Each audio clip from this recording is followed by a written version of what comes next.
our country has been introduced to the tragic stories of too many young black men fighting for justice, but never able to speak for themselves.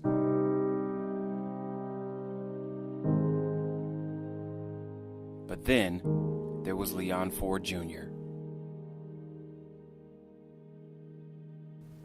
Leon is a teenage kid on the side of a dark road about 10 o'clock at night.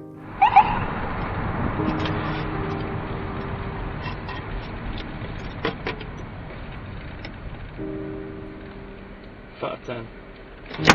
3510. Farragut and Stanton, Hotel Whiskey Lima, 8225. It's like one inside an Infinity. Police officers say, give me your license, registration. He gives license, give registration, give insurance. They don't run that initially. What they initially do is run his initials, L. Ford, against a recently arrested list. It's a presumption that he's guilty. They want him to be somebody he's not. In their mind, they have made this stereotype, this profile, and they said, we're gonna make him the profile. Remember Lamont Ford? Yeah.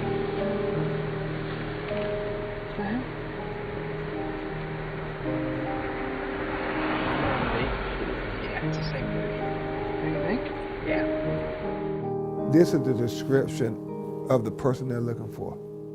He's a black male with a white t-shirt. That's the description. And with that, everything that happens on that video is from that description.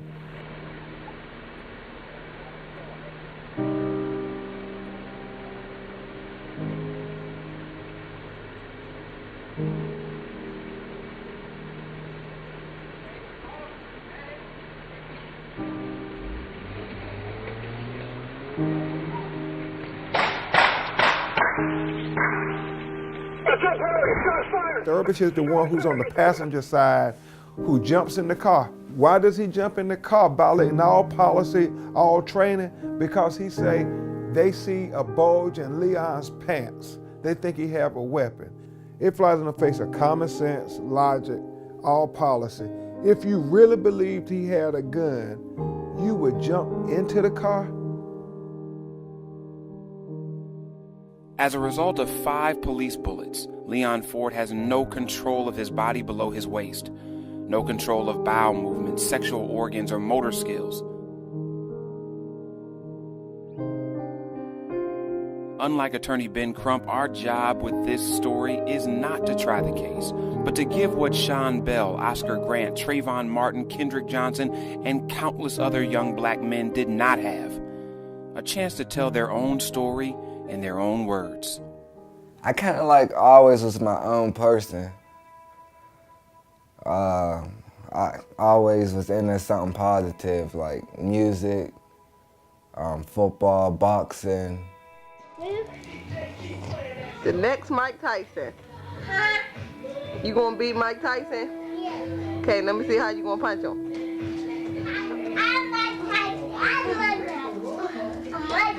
I love cars.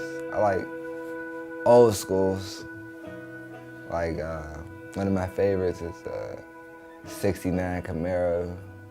I have an '87 Monte Carlo SS. My uncle, this year, a couple months ago, for my birthday, my uncle and guys at the auto body shop, they repainted it and everything, and they hooked it up. It's nice. Everybody I hung with, I think I had the most girls. Nah, for real, I think I had the most girls. Leon was a real lovable baby. He was always advanced because he had older brothers and older cousins who always came over to play with him. He was always real attentive, like he picked up on everything. He's the type of kid that you would want your kid to hang with. He's not into no drugs, he don't hang on no corners. The worst thing he might do is jaywalk. The only crime he committed was smile too much. I'm not sitting here talking like I got the most perfect son in the world.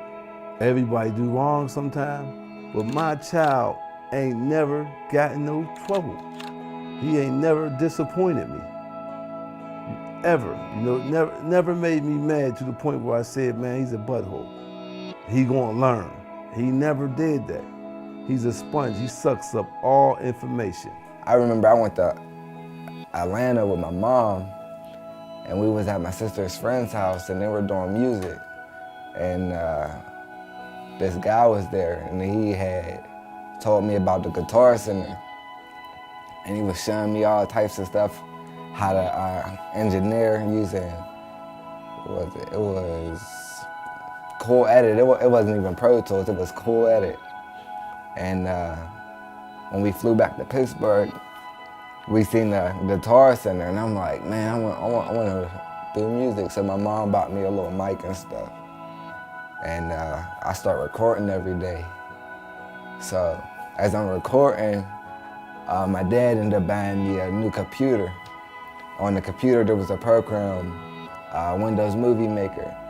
So one night, I'm just messing around with it, and we had recorded a song, and I get my mom's camera, and I'm recording my cousin rap this song, and I'm like, yo, if I just put the video on this program and line the words up with the song, I can make you a music video. So I'm messing around with it all night. I can't get the words matching to the song perfectly, but I'm getting closer and closer. But I'm taking different clips and I'm learning how to put them on. So I made one little music video. And from there, I started going to Best Buy and stuff, asking them about different HD cameras, different programs to edit with that was easier, and it was on from there.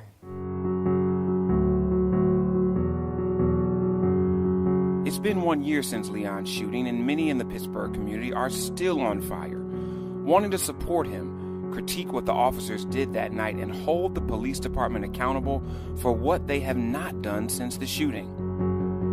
Justice is fair dealing, and it's not fair that this young man sits paralyzed while these officers are walking around. I had requested, the Alliance for Police Accountability had requested for Officer Durbus to at the least be placed on desk duty, because Officer Durbus is still working.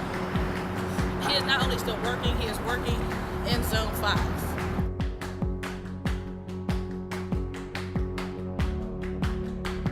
Not only did supporters from the community come out to rally, but also to speak in the chamber of City Council.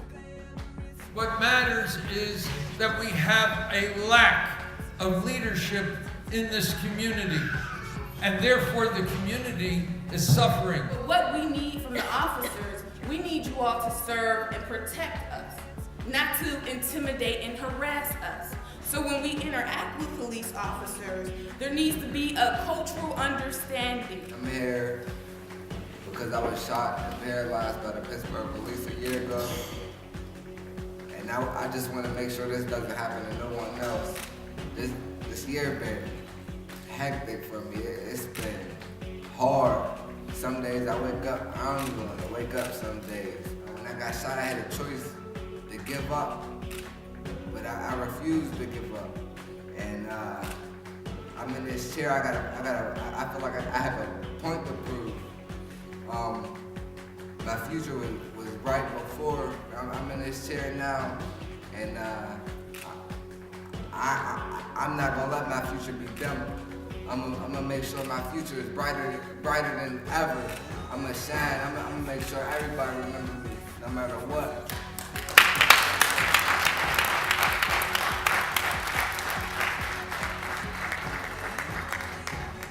He used to always ask me, Mom, could I drive? Could I drive? I would say, well, Leon, take your test for your permit.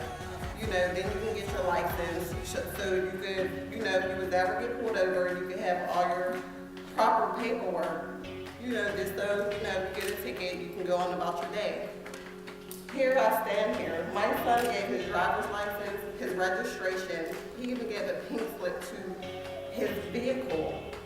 And I really feel like I failed my son, because these are all the things I told him he needed in order to be able to drive, and for him to be able to give all this information and still end up sitting here in the wheelchair. I failed my son.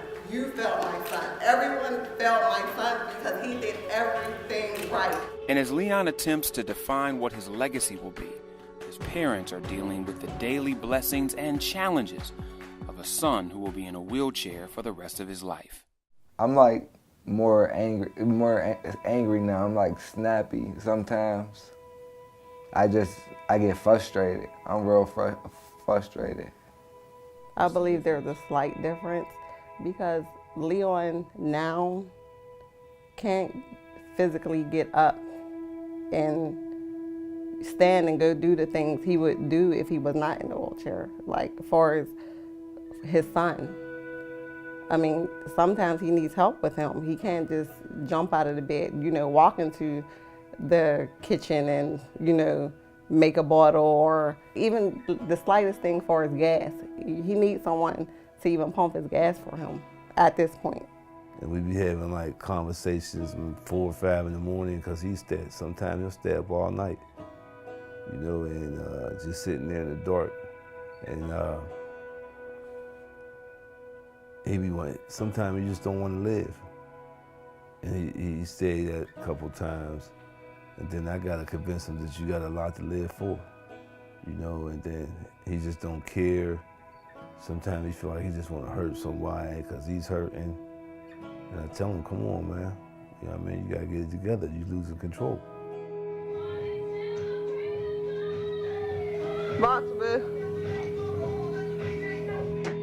And if Leon didn't have enough to fight for, he is currently being charged with aggravated assault, reckless endangerment, and escape charges associated with that night's shooting, which if convicted could see him serve 20 years in prison. But Leon realizes he's fighting for more than just a case. He's fighting to have a life where so much that he used to do was taken away from him. My ability to play football with my son, wrestle with my son, box, and just do the things that I used to do. That's my world right there.